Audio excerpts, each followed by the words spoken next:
बढ़ाएं अपना कदम सक्सेस की ओर मार्गदर्शन कोचिंग इंस्टीट्यूट के साथ। मार्गदर्शन कोचिंग इंस्टीट्यूट बिहार में एकमात्र कोचिंग संस्थान IIT JEE and medical entrance exam के लिए।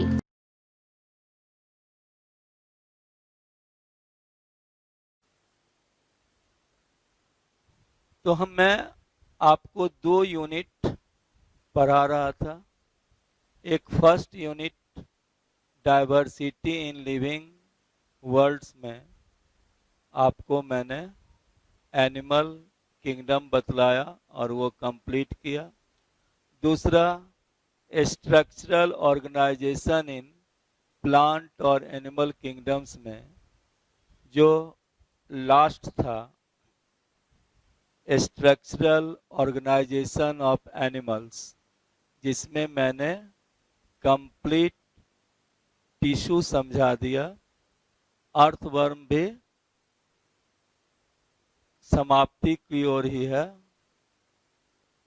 एक दो क्लास काफ़ी है अर्थवर्म में, और इसी तरह से कॉकरोच, फ्रॉग, ये सब आपको बेसिक पढ़ना है।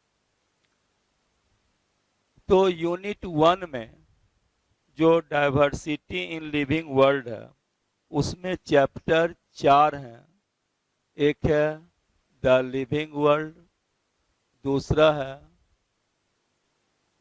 बायोलॉजिकल क्लासिफिकेशन, तीसरा है प्लांट किंगडम और चौथा है एनिमल किंगडम। राइट। तो यूनिट फर्स्ट में आपका छूटा हुआ है डाइवर्सिटी इन लिविंग वर्ल्ड में आपका छूटा हुआ है क्या? The living world, biological classification और प्लांट किंगडम। राइट। तो मैं डाइवर्सिटी इन लिविंग वर्ल्ड का जो फर्स्ट चैप्टर्स है लिविंग वर्ल्ड, राइट, उसको भी अब समझा देता हूं। यानी वो भी आपका कंटिन्यू रहेगा। जो अर्थवर्म, चूंकि बहुत वो आगे हो चुका है, ऐसे भी जानो कि एनिमल किंगडम के बाद, सॉरी, स्ट्रक्चरल ऑर्गेनाइजेशन के बाद एक चैप्टर बायोमोलिकुल्स है और उसके बाद एनिमल फिजियोलॉजी, और उसी होते होते एंडोक्राइन सिस्टम में ये जूलॉजी खत्म हो जाता है। उसमें 2 यूनिट आप पढ़ रहे हो और 2 यूनिट आपका बच जाता है। तो अब इसी में हम जो फर्स्ट यूनिट का द लिविंग वर्ल्ड है वो आपको समझाते हैं और इसको भी साथ ही साथ इनकम्प्लीट कर देंगे। तो unit first diversity in living world का चैप्टर क्या है? The living world.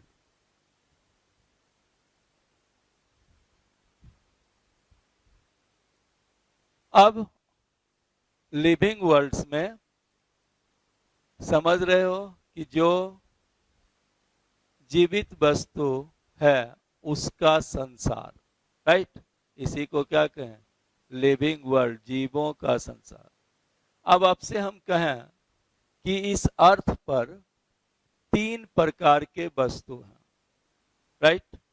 जैसे अगर हम आपसे कह दें कि मान लो 3 एग्जाम्पल आपको दें, सपोज कीजिए मैं आपको लिख दूं काव, राइट, मैं आपको लिख दूं फैन, पंखा, और नेक्स्ट आपको लिख दें चेयर या टेबल, जो किसका बना हुआ है? वुड का। अब आपसे पूछें इस तीनों में कौन लिविंग है और कौन नॉन लिविंग है? आप में से सब अब इतना जूलॉजी पढ़ चुके हो कि इसका नाम बोलते ही हंस दिए होगे कि सर ये कौन क्वेश्चन, ही तो सबको पता है कि काव क्या हुआ? लिविंग है। ये जो फैन है जो अभी रूम में चल रहा है, ये क्या होगा? Non living. और उसी तरह से बोलो चेयर क्या होगा? हमको लगता है बहुत बोल दिए होंगे कि यह भी नॉन लिविंग है, लेकिन फैन तो, काव तो लिविंग है, फैन लिविंग है, लेकिन इस आप में से बहुत से स्टूडेंट जरूर ये बोले होंगे कि सर चेयर जो वुड का बना हुआ है ये ना तो लिविंग है, फैन सॉरी नॉन लिविंग। जरूर बोलोगे कि यह चेयर ना तो लिविंग है ना तो नॉन लिविंग है, बल्कि ये चेयर क्या है? डेड है। इसको समझे कि नहीं? इस तरह से कोई भी वस्तु है वो तीन तरह के हो सकते हैं, लिविंग, नॉन लिविंग और तीसरा डेड, राइट? ये डेड का समझो, चेयर को नॉन लिविंग नहीं कहोगे, चूंकि चेयर किसका बना हुआ है? वुड का। और वुड क्या है? प्लांट है। प्लांट कभी क्या होगा? लिविंग होगा। इसलिए जो कभी लिविंग था लेकिन अब लिविंग नहीं है, तो उसको नॉन लिविंग नहीं कहते हैं, उसको क्या कहते हैं? Dead, right? तो चेयर हो या टेबल हो जो वुड का बना हुआ हो, उसको नॉन लिविंग नहीं कहोगे, उसको क्या कहोगे? वुड। इसीलिए अगर किसी का डेथ हो जाता है तो क्या डेथ ह्यूमन को क्या कहोगे? वह नॉन लिविंग है, उसको लोग क्या बोलता है? डेड। डेड क्यों कहता है? क्योंकि वो कभी लिविंग था लेकिन अभी लिविंग नहीं है, राइट?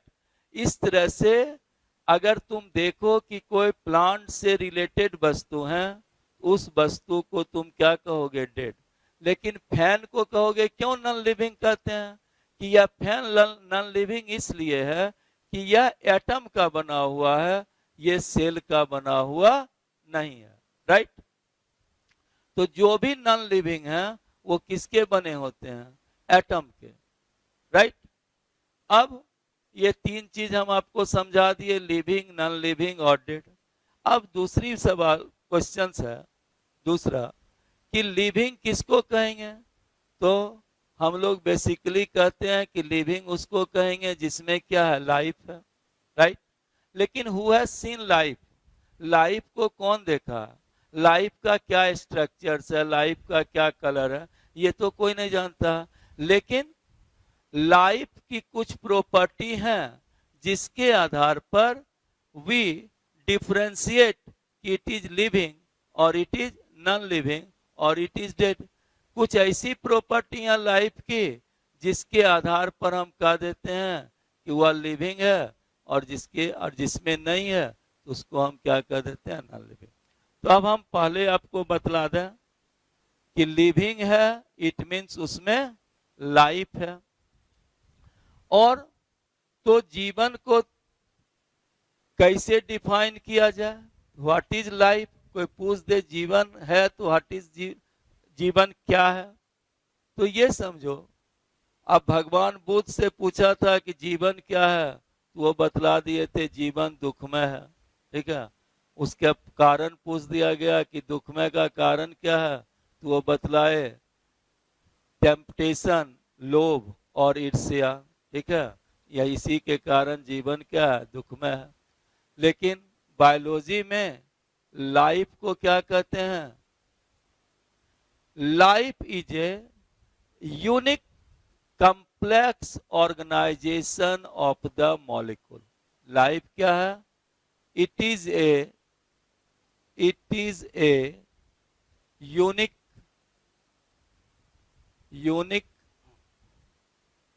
complex organization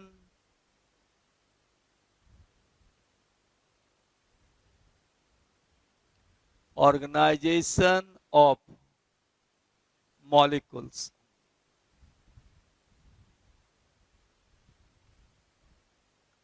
यह मॉलिक्यूल्स का, केमिकल का कॉम्प्लेक्स ऑर्गेनाइजेशन है। which express itself through the chemical reaction, जो अपने आप को केमिकल रिएक्शन के द्वारा अभिव्यक्त करता है, which expresses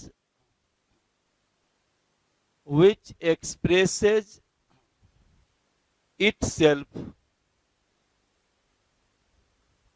through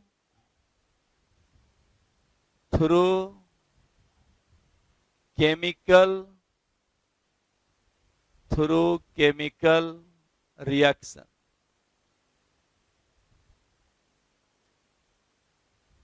जो अपने आप को केमिकल रिएक्शन द्वारा अभिव्यक्त करता है, which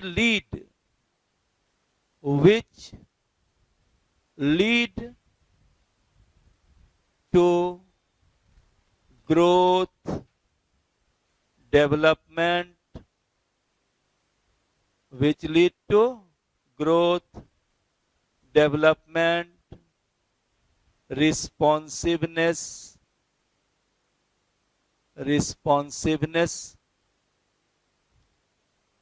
adaptation, reproduction, it is, और जिसके कारण ये किसको लीड करता है? ग्रोथ को, डेवलपमेंट को, रिस्पॉन्सिवनेस को, एडेप्टेशन को, रिप्रोडक्शन को, इत्यादि को। राइट? आप तो समझे कि लाइफ मॉलिक्यूल्स का कॉम्प्लेक्स ऑर्गेनाइजेशन है जो केमिकल रिएक्शंस को के द्वारा अपने आप को growth, development, responsiveness, adaptation, reproduction इत्यादि के रूप में अभिव्यक्त करता हो, उसी को क्या कहेंगे? जीवन या लाइफ। राइट? और कोई भी वस्तु that shows this property of life, it is called living। और कोई भी वस्तु जो जीवन के इस गुण को प्रदर्शित करता हो, उसको हम क्या कहेंगे? लिविंग। और जो जीवन के इस गुण को प्रदर्शित नहीं करता हो, उसको क्या कहोगे? Non living. और जो कभी प्रदर्शित करता था लेकिन दुर्भाग्य से अब प्रदर्शित नहीं कर रहा है, उसी को क्या कहते हो? डेड। अब तो समझ गए होगे लिविंग किसको कहेंगे, नॉन लिविंग किसको कहेंगे और डेड किसको कहेंगे। तो लिख दें, the object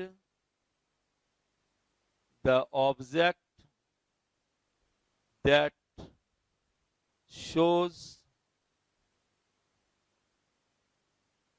shows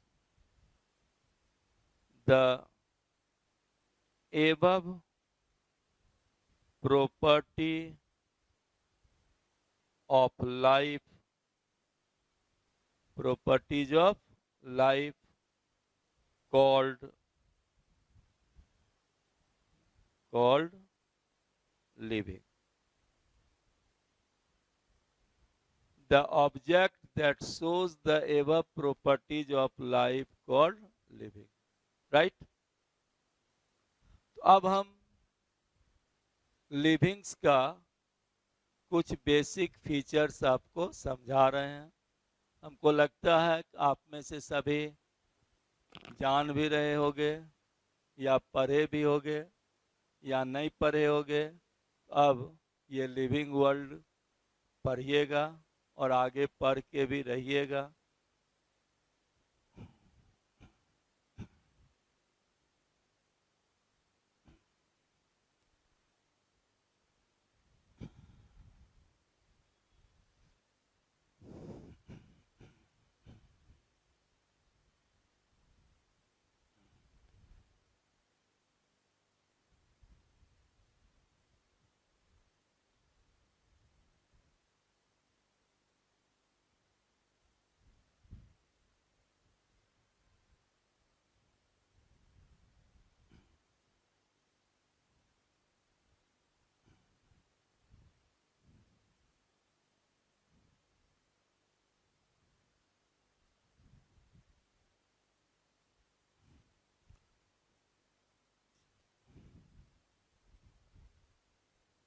basic properties of living beings.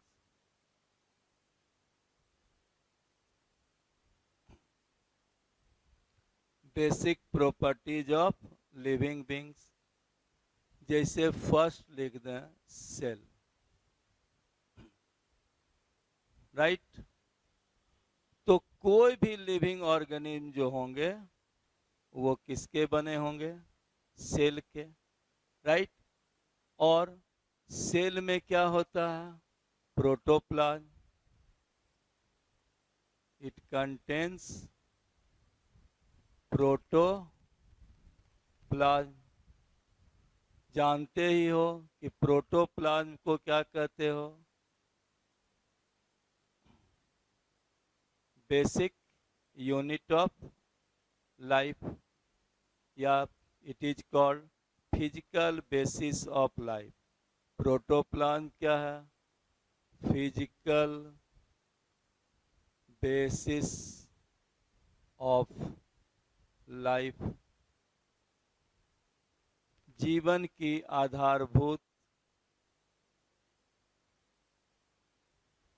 संरचना क्या है? प्रोटोप्लाज्म। और इसीलिए प्रोटोप्लाज्म को क्या कहते हैं? Living matter, right.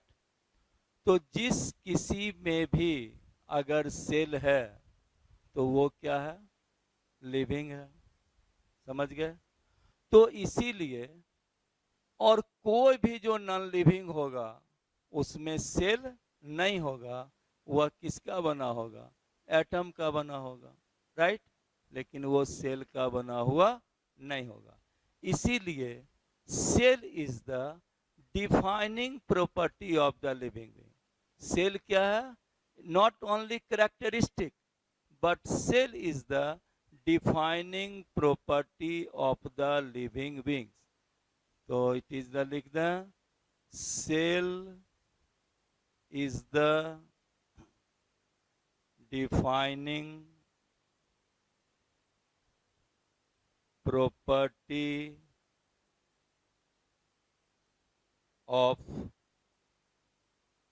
living beings। अब आप बोलोगे कि सर दो शब्द बोल दिए कि it is not characteristic but defining property. देखो, दो प्रॉपर्टी होता है, एक डिफाइनिंग और एक कैरेक्टरिस्टिक।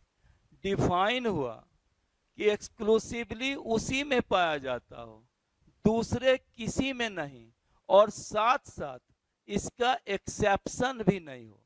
यानी कोई ऐसा इस वर्ल्ड में लिविंग नहीं होगा जो जिसमें सेल नहीं होगा।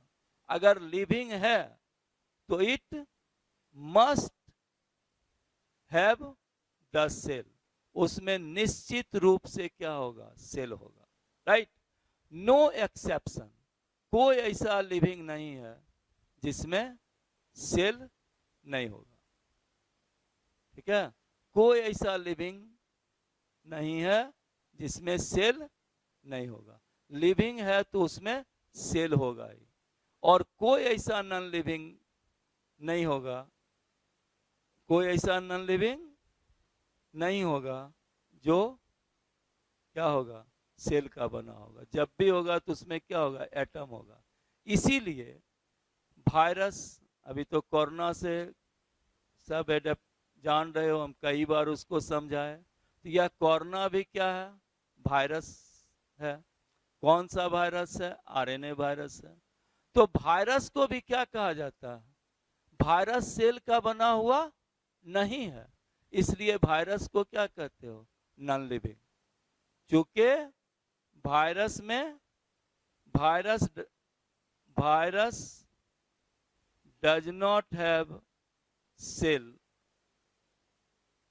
सो virus is non living. Virus क्या है? नॉन लिविंग है, राइट। लेकिन इसी तरह से देखो, जब ऐसे पड़ा हुआ है हवा में तो वो नॉन लिविंग है, और जब हुआ हमारे बॉडी में इन करता है, तब वो क्या करता है, रिप्रोडक्शन या मल्टीप्लिकेशन स्टार्ट कर देता है, यानी तब वो क्या होता है, लिविंग प्रॉपर्टी को शो करने लगता है। इसीलिए वायरस को क्या कहते हैं, connecting link between non living and living, right. जब तक होस्ट नहीं मिलेगा तब तक वायरस लिविंग प्रॉपर्टी को शो नहीं करता, राइट। इसीलिए इसीलिए वायरस को क्या कहते हैं, चूंकि वायरस होस्ट में जाकर के मल्टीप्लिकेशन रिप्रोडक्शन स्टार्ट कर देता। रिप्रोडक्शन क्या है, लिविंग की कैरेक्टरिस्टिक फीचर है, इसीलिए वायरस को इस आधार पर लिविंग भी कहा जाता है। और जब हम ये कहते हैं कि जब सेल नहीं तो लिविंग नहीं, तो उस आधार पर वायरस को क्या मानते हैं, नॉन लिविंग। इसीलिए वायरस को अल्टीमेटली क्या कहा गया, connecting link between living and non living, connecting link and non living. तो बोलो डिफाइनिंग प्रॉपर्टी समझे। डिफाइनिंग प्रॉपर्टी कहने का अर्थ है वह प्रॉपर्टी उसी में होगा, उसका कोई एक्सेप्शन नहीं होगा, वह प्रॉपर्टी दूसरे में नहीं पाया जाएगा। इसको हम क्या कहते हैं, डिफाइनिंग प्रॉपर्टी। बोलो समझे इसको। अब दूसरा, ये तो पहला बतलाए सेल, अब दूसरा प्रॉपर्टी बतला रहे हैं मेटाबॉलिज्म।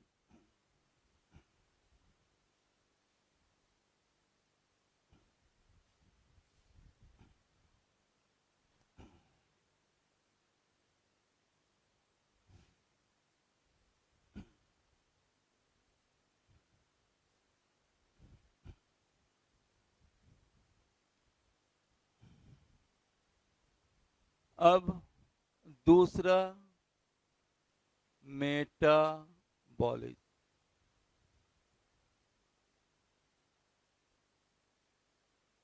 अब मेटाबॉलिज्म समझो कि जो लिविंग है उसके बॉडी में न्यूमरस केमिकल मॉलिक्यूल्स पाए जाते हैं, जो डिफरेंट साइज के होते हैं, डिफरेंट क्लास के होते हैं, डिफरेंट केमिकल नेचर के होते हैं। लेकिन ये मॉलिक्यूल्स आपस में रिएक्ट करके लार्जर मॉलिक्यूल्स का भी फॉर्मेशन करते हैं, या ये ब्रेक करके सिंपलर फॉर्म में भी होते रहते हैं, सिंपलर फॉर्म में भी बदलते रहते हैं। तो ये जो केमिकल रिएक्शंस है, या जो ये क्या कहते हो इंटर कन्वर्टेबल रिएक्शंस है, इसी को क्या कहते हो, metabolism, right.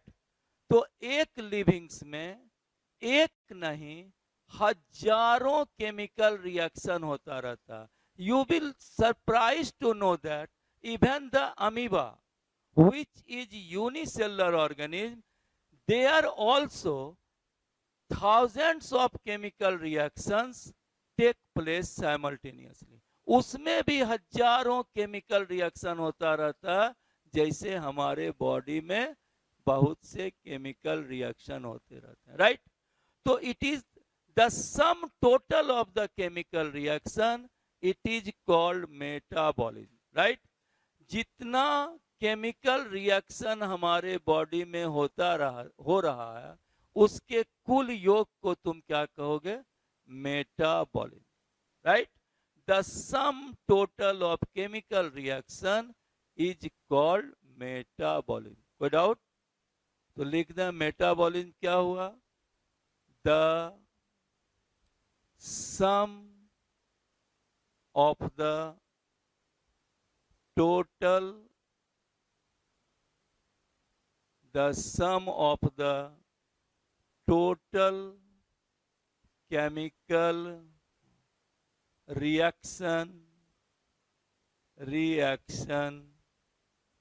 in our body sorry, in living beings, in living beings called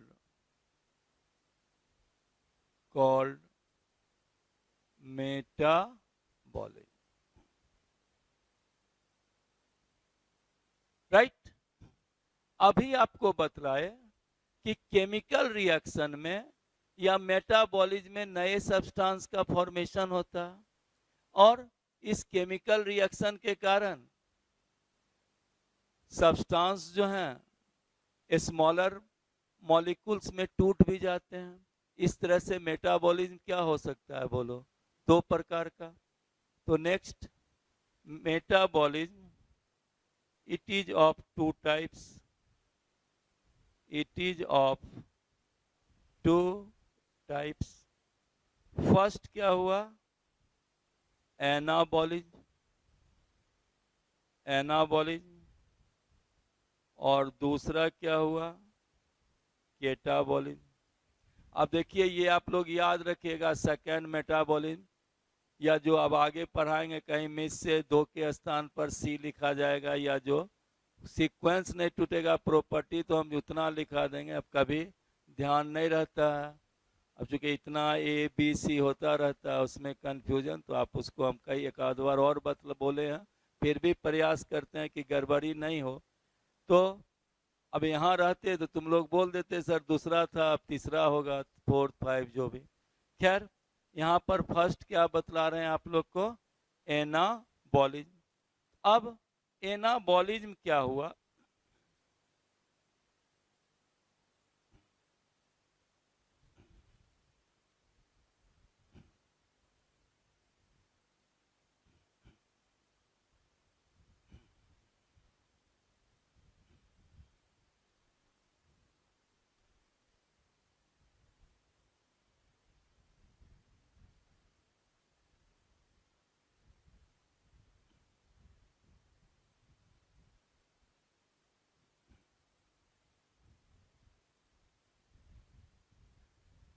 anabolism,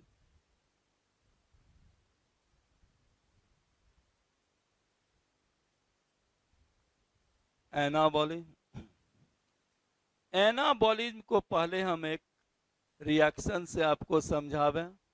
I expect you all are familiar with this reaction, that is the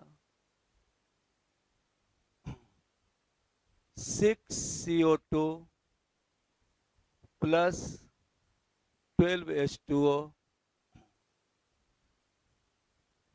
light by chlorophyll,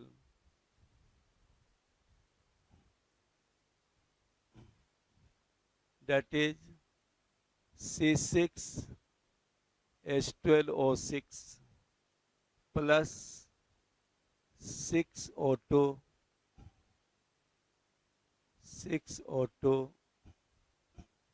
plus 6H2O,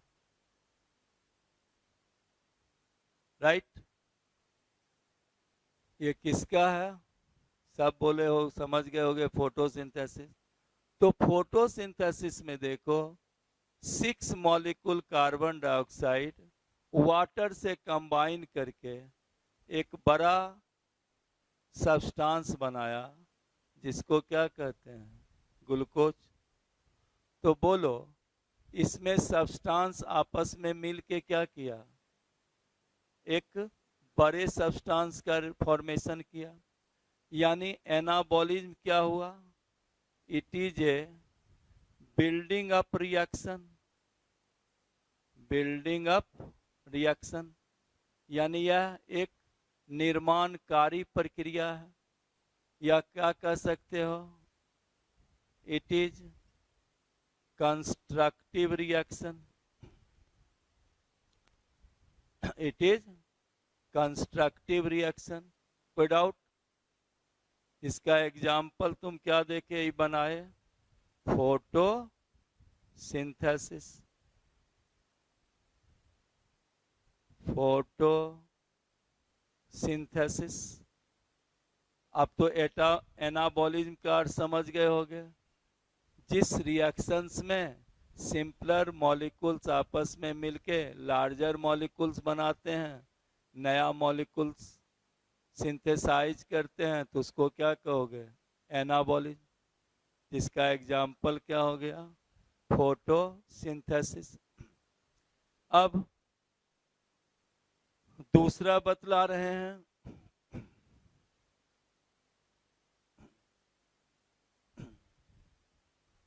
दूसरा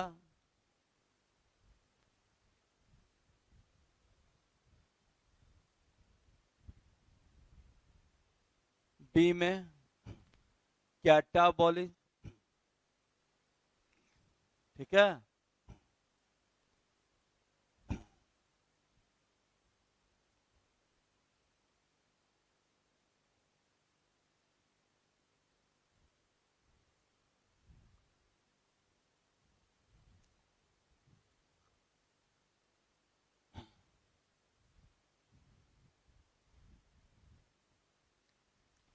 अब catabolism का एक reaction से समझावे।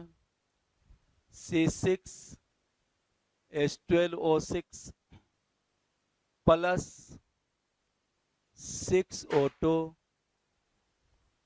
6CO2 plus 6H2O plus 686 kilo calories energy. यहां पर देखो, जो ग्लूकोज मॉलिक्यूल्स हैं, ये ब्रेक किस में कर रहा है? कार्बन डाइऑक्साइड और H2O में। तो बोलो, ये कंस्ट्रक्टिव प्रोसेस हुआ कि डिस्ट्रक्टिव प्रोसेस हुआ? ये क्या हो गया? डिस्ट्रक्टिव प्रोसेस, या क्या कह सकते हो, ब्रेकिंग अप प्रोसेस, या विनाशकारी प्रक्रिया है। तो दिस इज द कैटाबॉलिज्म को क्या कहोगे? डिस्ट्रक्टिव रिएक्शन या ब्रेकिंग अप रिएक्शन, राइट। यानी कैटाबॉलिज्म क्या हुआ? या डिस्ट्रक्टिव रिएक्शन हुआ, जिससे लार्जर मॉलिक्यूल सिंपलर मॉलिक्यूल्स में ब्रेक कर जाता है, राइट। और ये किसका एग्जाम्पल लिखे हैं? शायद तुम समझ गए होगे। This is the example of या रिएक्शन ऑफ रिस्पिरेशन। यानी रिस्पिरेशन क्या हुआ? कैटाबॉलिज्म। और फोटोसिंथेसिस क्या हुआ? एनाबॉलिज्म। बोलिए, यहां तक तो आप समझ गए होंगे, metabolism, anabolism, catabolism.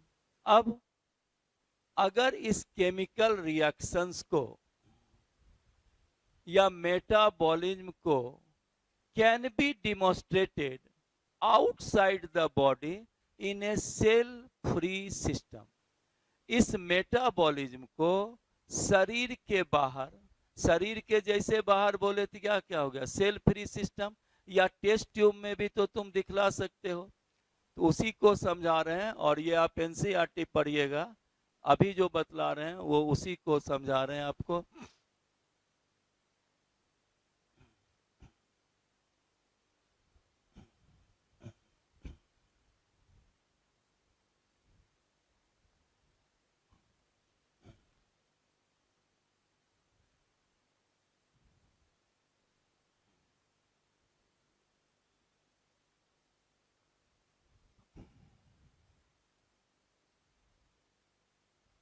Metabolic reaction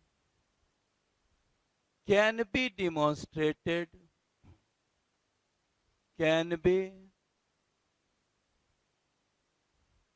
demonstrated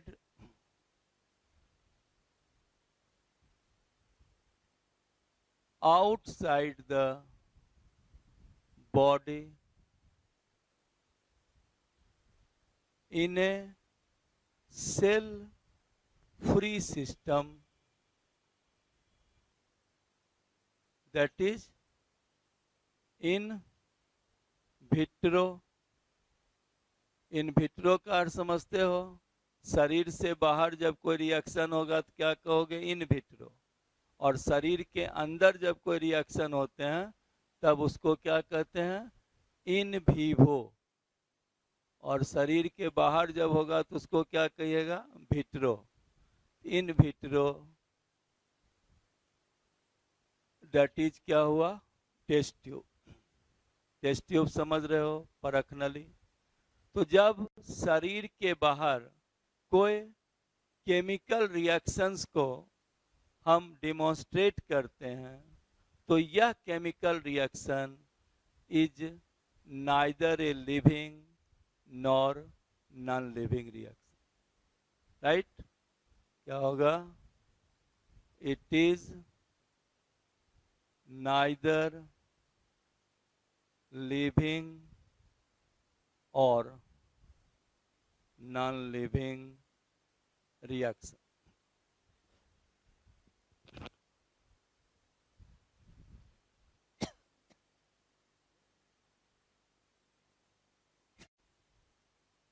तो जब मेटाबॉलिक रिएक्शंस को टेस्ट ट्यूब में जब मेटाबॉलिक रिएक्शंस को टेस्ट ट्यूब में परफॉर्म करते हो तो ये क्या हुआ, नाइदर लिविंग और नॉन नॉर नॉन लिविंग। लेकिन ये देखो, but isolated metabolic reactions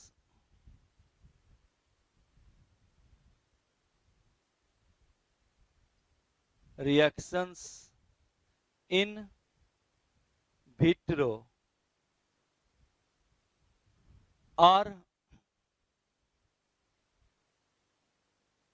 are not living things.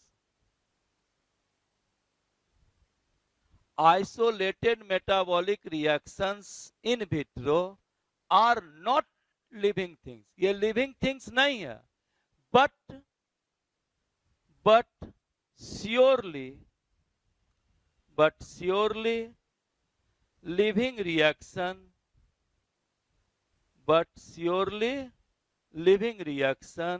or biological reaction.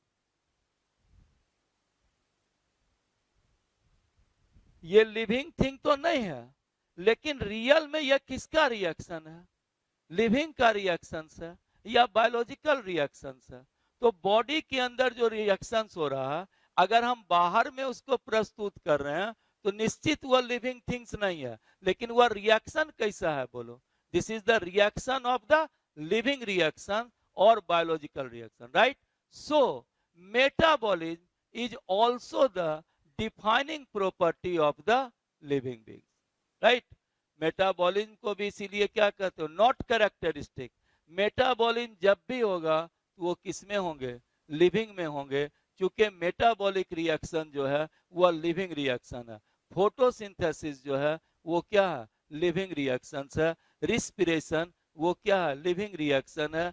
एक्सक्रीशंस में जो यूरिया फॉर्मेशन होते हैं वो क्या है, लिविंग रिएक्शन है। So metabolism is the defining property of the living, यानी मेटाबॉलिज्म जो है सिर्फ लिविंग्स में ही होगा, इसका कोई एक्सेप्शन नहीं होंगे।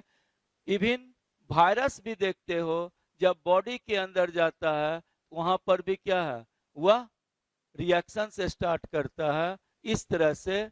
और तब बतलाए थे वायरस को भी लिविंग नॉन लिविंग का कनेक्टिंग लिंक मानते हैं।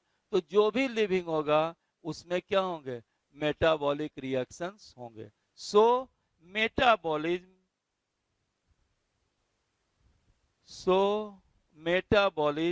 इज द, यही सब आपको याद रखना है, डिफाइनिंग प्रॉपर्टी। इसलिए सब हम पहले आपको डिफाइनिंग प्रॉपर्टी समझा रहे हैं। So metabolism is the defining property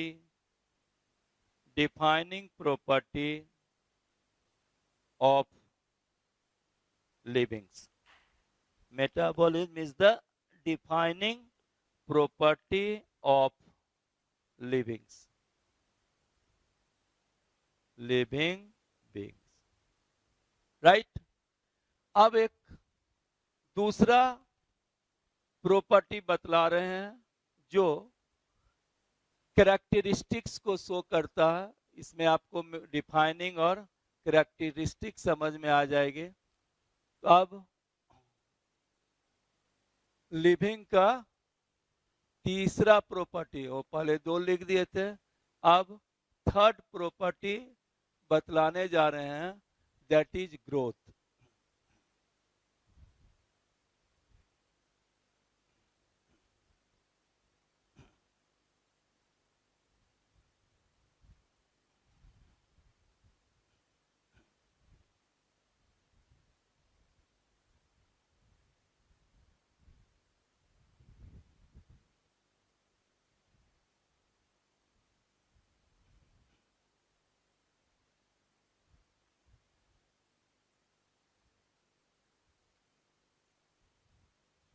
अब तीसरा बतला रहे हैं ग्रोथ। अब ग्रोथ क्या है? अब अभी तुमको मेटाबॉलिज्म, एनाबॉलिज्म, कैटाबॉलिज्म पढ़ाए हैं, पहले उसी से समझा दें कि ग्रोथ किसको कहेंगे। तो 2 प्रोसेस है, एनाबॉलिज्म जिसमें नए नए पदार्थ का क्या है, फॉर्मेशन होता है, और दूसरा क्या हुआ बोलो, कैटाबॉलिज्म जिसमें सब्सटेंस का ब्रेकिंग होता है। तो बोलो ग्रोथ कब होगा? If anabolism is greater than catabolism, जब बॉडी में एनाबॉलिज्म की रेट क्या होंगी, कैटाबॉलिज्म से ज्यादा होगा। इसके कारण क्या होगा, बॉडी में ग्रोथ होंगी। क्या कोई डाउट? अगर एनाबॉलिज्म इक्वल टू कैटाबॉलिज्म, अगर एनाबॉलिज्म बराबर हो किसके, कैटाबॉलिज्म को, तब क्या होगा बोलो, ग्रोथ होगा कि नहीं होगा? No growth. बराबर है, जितना बनता है उतना कंज्यूम ही हो जाता है, यहाँ पर क्या होगा, नो ग्रोथ। अगर anabolism is smaller than catabolism, अगर बॉडी में कैटाबॉलिज्म ही ज्यादा हो और एनाबॉलिज्म कम होने लगेगा, तब ये क्या होगा बोलो, डी ग्रोथ। राइट। अभी हम आपको एनाबॉलिज्म, कैटाबॉलिज्म के आधार पर क्या समझाए, ग्रोथ क्यों होता है। जब एनाबॉलिज्म कैटाबॉलिज्म से ज्यादा होगा तब क्या होगा, ग्रोथ हो जाएगा। अब ग्रोथ का अर्थ क्या होता है वो समझा मैं।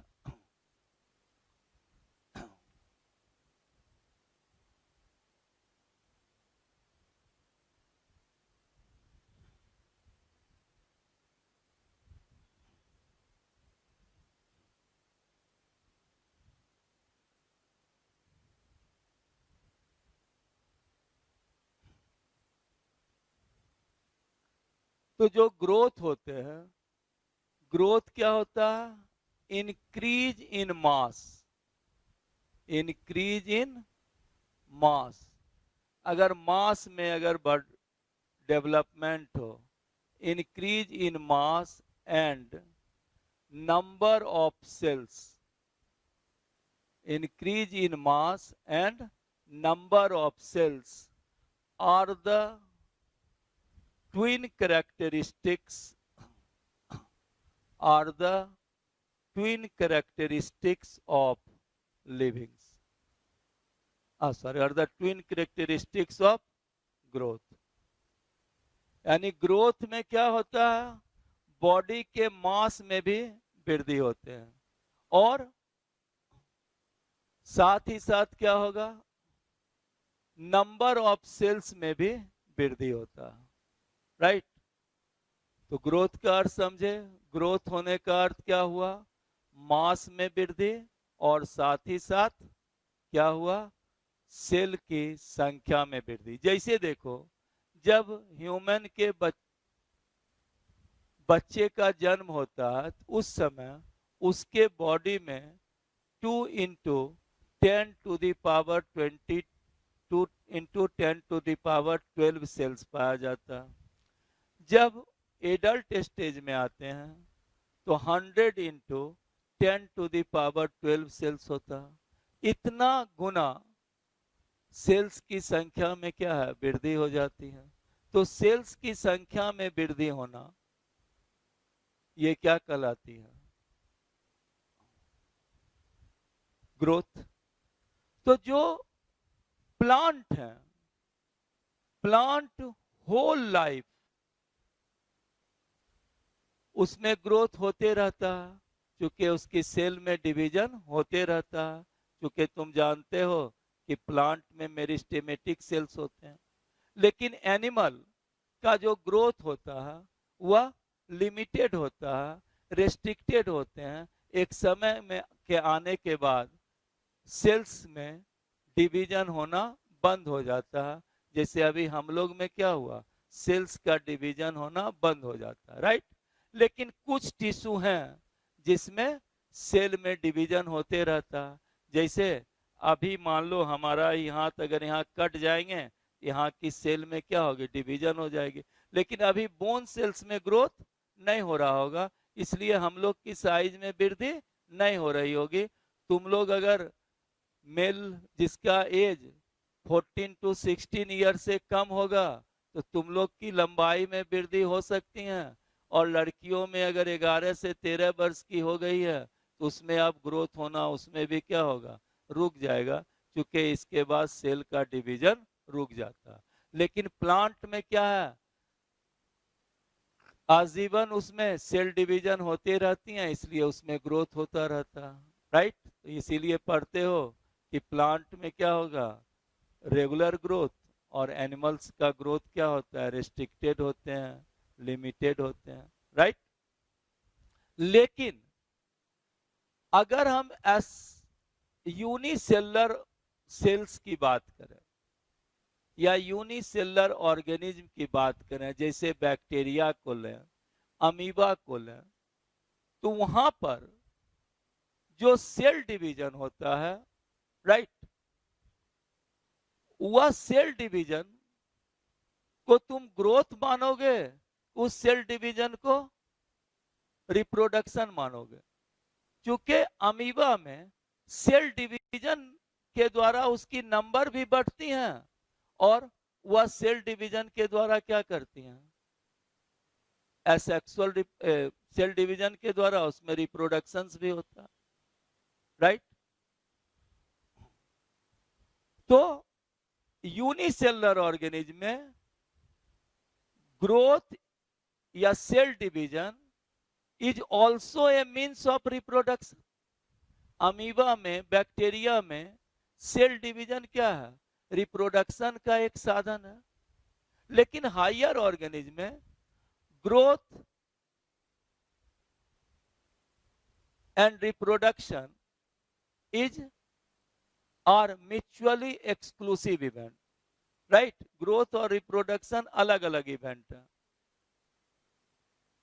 Right. But in case of unicellular organism, case of unicellular organism, cell division is also a means of reproduction. वही लिखा था, इन यूनिसेलुलर organism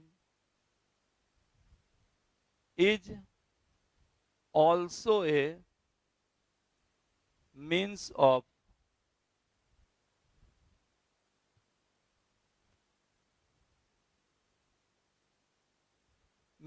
reproduction। समझे इसको? यानी यूनिसेलुलर ऑर्गेनिज्म में, unicellular organism, sorry cell division छूट गया, cell division is also a means of reproduction.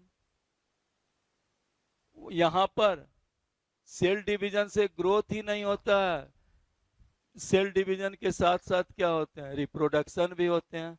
यहाँ पर कंट्राडिक्टरी हो गया कि नहीं, इसलिए मेटाबॉलिज्म को क्या है, डिफाइनिंग प्रॉपर्टी नहीं माना जाएगा। इसको क्या कह सकें, कहेंगे इट इज कॉल्ड कैरेक्टरिस्टिक। दूसरा और समझावें, अगर आप ग्रोथ को कंसीडर करते हो इंक्रीज इन सेल मास या increase in the mass of the body, next लिखें, if growth consider as increase in body मास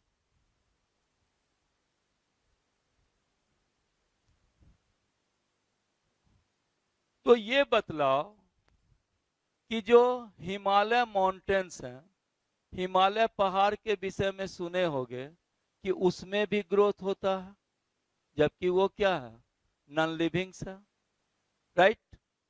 लिख दें माउंटेन्स। इसी तरह से रेगिस्तान में जो बालू की टीला हैं, हवा आएंगी उस ओर जिधर बालू की टीला है, उसकी सैंड माउंट्स में भी क्या होगा, इंक्रीज कर जाएगा। Sand mounts also increase.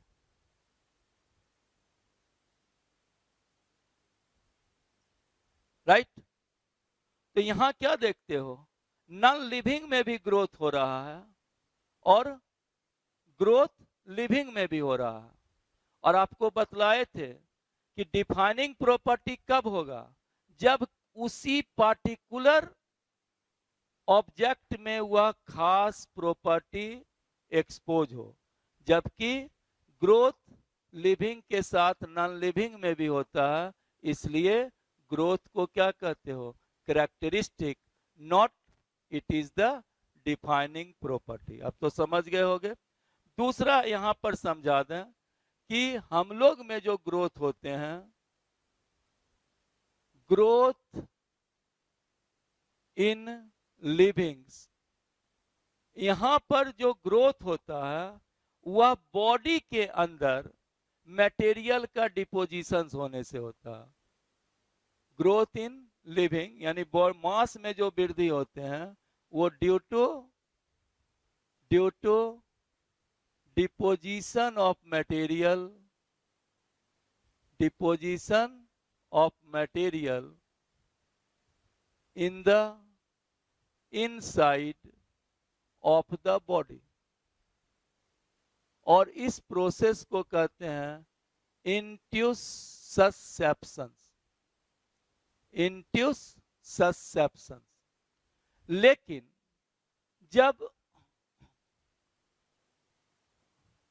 Non livings हैं, उसमें जो ग्रोथ होते हैं वह deposition of the material outside the body. Growth in non living due to deposition of material outside the body, right? And this is called accretion. इसको क्या कहेंगे, accretion. इस तरह से दोनों के ग्रोथ में अंतर है। एक क्या होता है, अंदर की ओर मटेरियल के डिपोजिशन से ग्रोथ होते हैं, और एक बाहर के। एक को इंट्यूससेप्शन कहते हैं और दूसरे को एक्रीशन कहते हैं। फिर भी ग्रोथ को क्या होगा, डिफाइनिंग प्रॉपर्टी नहीं माना जाएगा, क्योंकि यह नॉन लिविंग में भी होता है और दूसरा सेल डिवीजन के द्वारा यूनिसेलुलर ऑर्गेनिज्म में ग्रोथ भी होता है और रिप्रोडक्शन भी होता है। इस तरह से यही रीजन है कि growth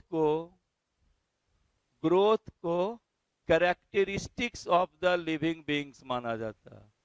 growth is the characteristics of living beings, not defining property।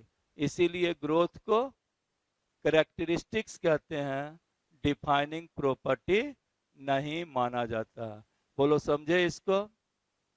अब अगला पॉइंट्स आपको बतलाएंगे।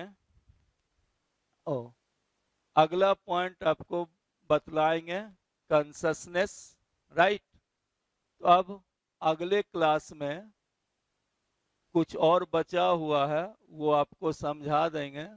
और अब आप लोग इसको भी पढ़ के आइएगा, चूंकि हम बोले नहीं थे इसलिए इसको थोड़ा स्लो में आपको पढ़ाए। और अब आप लोग भी इसको पढ़ के आइएगा, लिविंग वर्ल्ड को भी, और ये भी पढ़िएगा जो अर्थवर्म पढ़ा रहे हैं उसको भी अब आप पढ़ के आइएगा।